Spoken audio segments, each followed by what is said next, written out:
This week's Parsha is Parsha Terumah, which is the 19th Parsha, or the 19th Torah portion of the Torah, and it is the 7th Parsha in the book of Shemot. This week I am in New York City, as you can see, and I learned so much this week being in New York City, and I will tie it back to the Parsha in a minute, but there is incredible architecture here.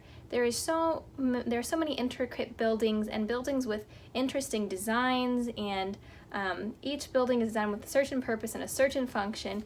And when you look at all of the bridges between the different boroughs, or between New York and New Jersey, for example, these are bridges that are made to sustain lots of people driving by and people walking on the bridges and a lot of weight, and yet they're standing in water. And that seems to me, as somebody who doesn't know much about physics or engineering, that seems like a complete miracle that bridges can stand in water and support the weight of people and cars and the traffic and congestion of New York. And each building really has a purpose, and it has specific materials that are for the need of that building.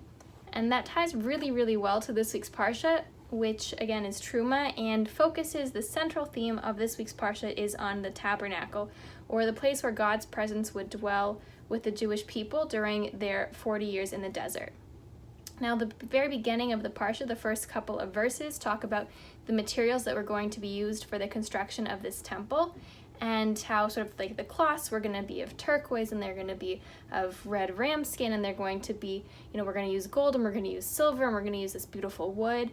And it goes through and talks about the materials, which are, the basis of what you need for the temple. It talks about the structure, the dimensions of the temple. It talks about the what's going to be used for the curtains and the partitions, and what's going to be the walls and sort of the covering. It goes through all of the different aspects of the temple, and it also talks about a few of the key things that are going to be inside of the tabernacle space. Initially, again, there's sort of the courtyard area, and then there's sort of a more internal space within the tabernacle dimensions. One of the things that is going to be inside of the tabernacle is an ark containing the 2 tablets that can have the 10 commandments on them.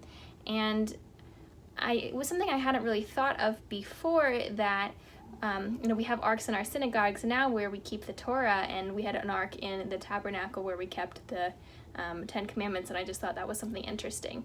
But the ark, on top of the cover, sort of if you can picture a box, so there was a box that contained the 10 commandments, the 2 tablets, and then there was a covering for the box. Now, on top of the covering are 2 cherubim, or I'm not really sure if that's how you pronounce it, but 2 angelic looking figures on top of the box, made out of gold, and their wings sort of create a cover. They're sort of connected to each other. And there was some really nice symbolism in the comments about the wings of the angel and the direction in which their faces are looking. So the wings of the angels are pointed upwards, which is that we should always be looking upwards, looking forward, thinking about our connection with God. And yet the faces of the 2 angels were looking at each other, because our interactions with man are really, really important, and the wisdom we can gain from each other are very valuable as well. And that both your relationship with God and your relationship with man are a way to connect back to the Torah, or the tablets at this time, which were underneath. Another idea that I had of my own that I haven't seen anywhere is, if you think about maybe as a child, if your parents blessed you, or when you go to a Jewish wedding and people go up to bless the bride, or the bride gives a blessing to people. In Judaism, when we bless somebody, we sort of place our hands over their head, or if there was somebody here, I place my hands over their head and I give them a blessing. And again, the way the angels' hands are, their wings are sort of meeting each other, reminded me very much of that sort of positioning. Or, when you light the candles on Friday and you cover your eyes, there's something as protective. There's a protective nature, or a nature of love that is involved in this motion, and it reminded me of that, to see the 2 cherubim, or the 2 angelic figures with their wings pointed upwards like this. So there are other items in the tabernacle as well. We have the menorah, which is very cool. The menorah has sort of 7 branches, 3 on each side and 1 in the middle, and there's a lot of symbolism there as well about sort of doing different things that bring you back to the stem, to the center, to your relationship with God, that's always at the center, and then you sort of have these other things that you do that are on the side, but they should all bring you back and be connected to your relationship with God, again, which would be at the center, and also that God has an influence on all of those other relationships and all of those other things that you're doing, all the other branches. There's also the table that would keep 12 loaves of bread constantly, which would be for the sort of for the Kohanim, and it would be distributed amongst them at the end of each week. And then you have the altar, which is where they would bring the offerings, the sacrifices to God. And this was also something that I thought of this week, and it's probably not my idea, just I haven't looked to see if it already exists, but basically we would have an altar where we would bring the animals to be slaughtered for the temple service. And nowadays we don't have animal sacrifice, but we have prayer. Prayer sort of replaced animal sacrifice. And I was thinking about it, when you go into a synagogue, you have an area usually where the person who's leading the prayer service stands from, and it's an altar.